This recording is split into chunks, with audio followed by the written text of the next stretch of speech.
Welcome to Chapter 1, License Law and Regulations.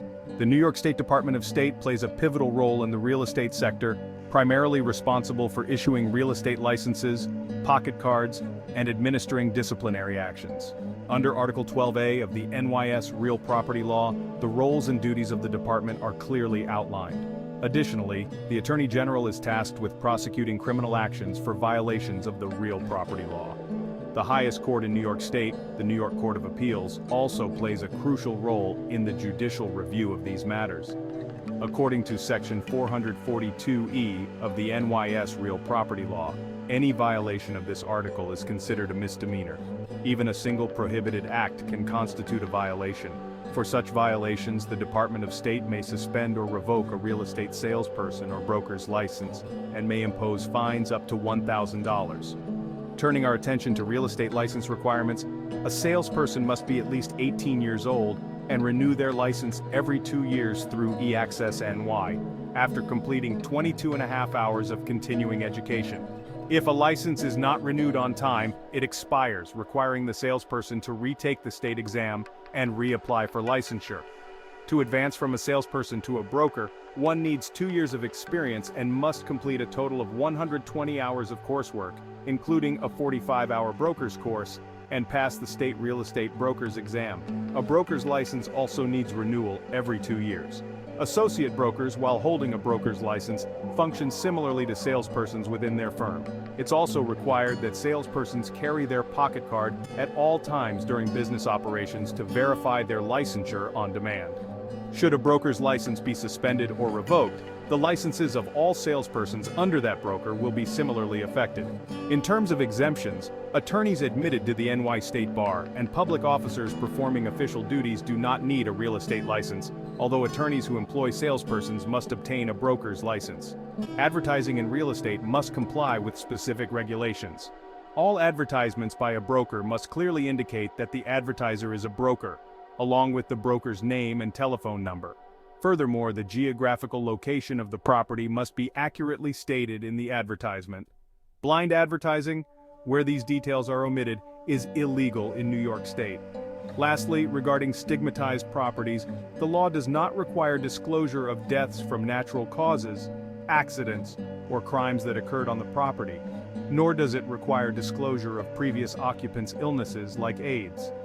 Brokers must keep records of all transactions for at least 3 years, ensuring compliance and accountability within the industry.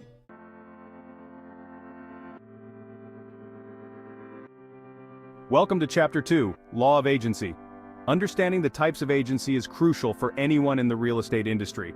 A general agent, like a property manager, is authorized to handle a broad range of transactions for the principal. A special agent, such as a real estate agent or broker, has limited authority specific to tasks like property listings. A universal agent, like someone holding a power of attorney, possesses complete authority over any activity of the principal. In real estate transactions, the principal or client could be a buyer or seller, represented by a broker who acts as the agent. The salesperson acts as a sub-agent of their broker. In a buyer agency or buyer brokerage scenario, the buyer employs a broker to locate a property, establishing the broker as the agent to the buyer, who is the principal. This relationship should be formalized with a buyer representation form. The fiduciary relationship between an agent and client is based on trust and confidence, encapsulated by the acronym OLD-CAR: obedience, loyalty, disclosure, confidentiality, accountability, and reasonable care. These principles guide the agent's interactions and responsibilities towards their client. The agency disclosure form, which must be presented at the first substantive contact, explains the broker's role and the fiduciary duties owed to the client. It also allows for advance consent to dual agency, where a broker represents both buyer and seller, which must be disclosed and agreed upon by all parties. Other agency-related concepts include the various types of listing contracts, such as exclusive right to sell and open listing, and the rules surrounding commissions, which are always negotiable and only earned upon finding a ready, willing, and able buyer. Lastly, the status of salespersons as independent contractors is crucial for tax purposes. They must handle their own taxes and cannot be considered employees to avoid income withholding and other employment-related obligations by the broker.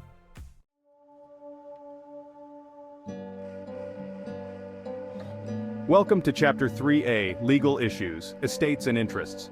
Distinguishing between real property and personal property is foundational in real estate. Real property includes land and improvements, along with associated legal rights, collectively known as the bundle of rights. Everything else, like movable objects, falls under personal property or chattel. A fixture is an item of personal property that becomes part of the real property when it is attached permanently. Examples include chandeliers and plumbing fixtures. Conversely, trade fixtures remain personal property and are typically removed by the business owner at the end of a lease. Ownership types vary significantly. Fee simple absolute offers the most complete form of ownership with unconditional power of disposition. Ownership in severalty occurs when a single individual holds title, severing it from others. Co-ownership can take forms such as joint tenancy, which includes the right of survivorship, and tenancy in common, which does not. Life estates grant ownership and control for someone's lifetime, reverting to the original owner or heirs upon the life tenant's death. Leasehold estates, like an estate for years or periodic estate, offer possession without title and vary in duration. Additionally, water rights, such as literal rights for lakefront properties and riparian rights for properties along a river, are important in real estate. The market dynamics of supply and demand also play a critical role in property values, influencing price fluctuations based on the balance between available properties and prospective buyers.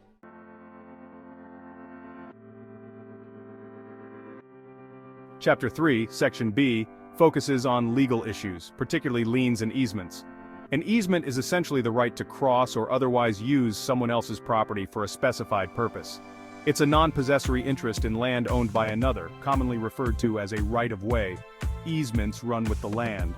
Now, an easement in gross is a right of use in the land of another without the requirement that the holder of the right own adjoining land, also known as a commercial easement in gross, and it's commonly used by utility companies. Easement by necessity is used when a property owner is landlocked and needs to cross an adjacent property to get access to their property. An easement by prescription is obtained by use of land without the owner's permission for a legally prescribed length of time. In New York, the use must be open and obvious and must continue uninterrupted for 10 years. Easement by implication arises by implication from the conduct of the parties. For example, if a landowner sells mineral rights to a company, that company has an easement by implication to go onto the property to do mining. Moving on, an encroachment is a building, part of a building, or obstruction which intrudes upon the property of another. In other words, a part of one's property crosses over the property line of an adjoining property. Common encroachments include a fence that was partially built onto the neighbor's property, a tree that has grown to cantilever over the property line, a deck that was built slightly over the property line, and a garage or shed, part of which was built over the neighbor's property line. Lastly, a lien is a claim or charge against the property of another.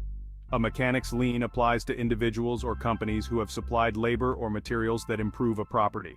For example, if a roofing contractor does not get paid for work performed on a person's property, they may file a mechanic's lien against the property.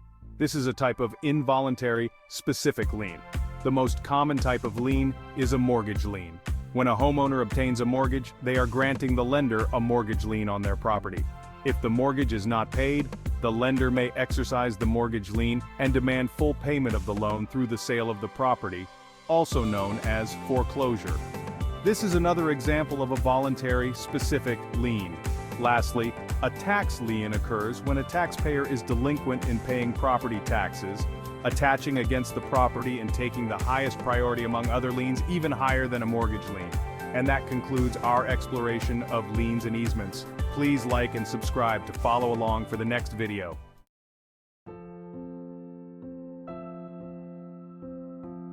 As we wrap up today's session, follow, subscribe, like, and share. Thank you for joining us. And don't forget to like and subscribe for more insightful content like this.